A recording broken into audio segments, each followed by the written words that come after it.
Is this right? What should I do?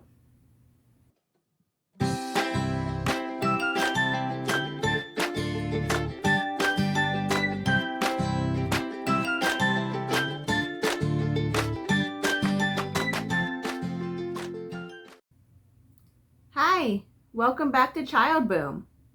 Today, I'll be sharing what we've learned about car seats and car seat safety and some of the common mistakes that parents make.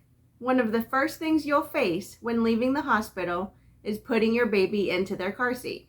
The nurse did help us to ensure that baby was strapped in properly before leaving, but once you leave, it's 100% on you. We tried to be as informed as we could before our daughter was born, but there was still a lot we didn't know. And as each day passes, we're constantly learning more and more. I love the saying, once you know better, do better. There are two main types of car seats that are made for infants.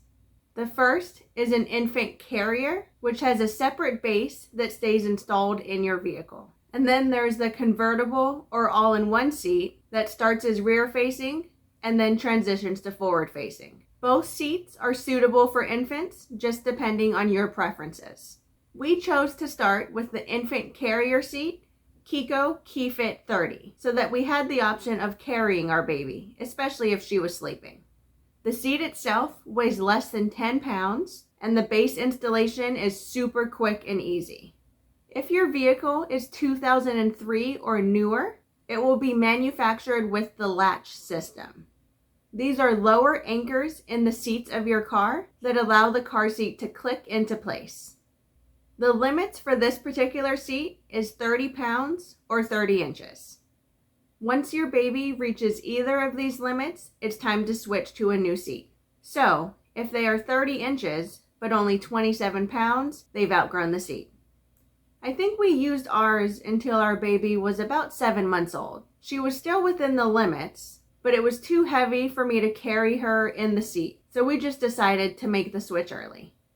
Before your baby is born, make sure that you're comfortable installing the car seat into your vehicle, as well as anyone else who's going to be transporting your baby.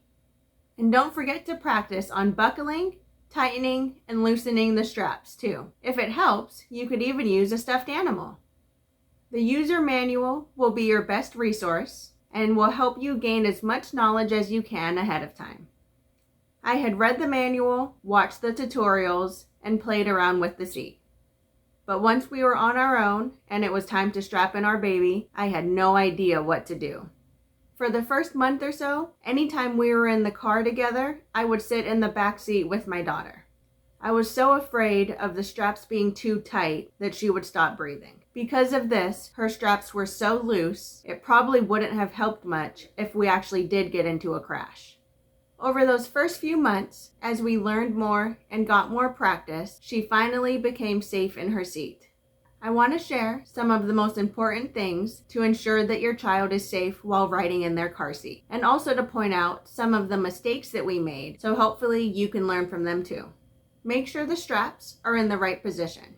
For about the first week, we had the straps under her thighs. They're supposed to be over them. Also, the straps need to pass the pinch test. If you can pinch it with your fingers, it's too loose. And lastly, the chest clip needs to be aligned right over their chest in line with their armpits. One resource that I would highly recommend is Safe in the Seat. The owner is a mom and a certified child passenger safety expert, and she offers car seat consults and has affordable courses. If you follow her on Instagram, there is a lot of useful information and tips, all for free. Another common mistake that I see a lot of new parents making is adding padding or inserts that wasn't included with the car seat. Your car seat was crash tested by the manufacturer, and adding anything aftermarket increases the chances of injury during a crash. If you'd like to bundle your baby up or make them more comfortable, make sure that they're 100% strapped in first and then add any items on top. This could be a jacket, a blanket, or their favorite stuffed animal. Speaking of adding items, keep in mind the projectile risk of anything that's loose in your vehicle. If you take a toy or book and hit it up against your own head And if it hurts you, then it's definitely going to hurt your child in the event of a crash. This was not something that we knew about ahead of time. And as you can see, we had a lot of loose toys in our baby's car seat, and some of them were hard and not soft-sided. Next, I'd like to talk about when to transition from the infant seat to a convertible or all-in-one seat. By law, all infants must remain rear-facing until at least 1 year of age, but it's recommended to continue rear-facing until 2 years or as long as possible. Like I mentioned earlier, it's time to switch out your seat once your baby maxes out either weight or height. We decided to get the Graco Extend to Fit convertible seat. It has a 5-inch leg extension panel to help your child rear face more comfortably. Rear facing for this seat maxes out at 50 pounds or when her head is within 1 inch of the top of the seat. For our daughter, this will likely be around 4 years old. The seat comes in one piece, so the base is built in. The installation is really easy using the latch system, and I feel confident knowing that my daughter is safe for every car ride.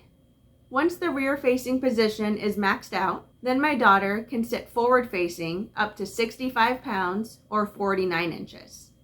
And I'm going to end this video here, as I don't want to speak about topics that I don't yet have any personal experience about. Please do your part to keep your child safe in their seat. And don't forget to like and share this video with your friends and family, and to help out your fellow and soon-to-be parents. Thanks for watching. Bye!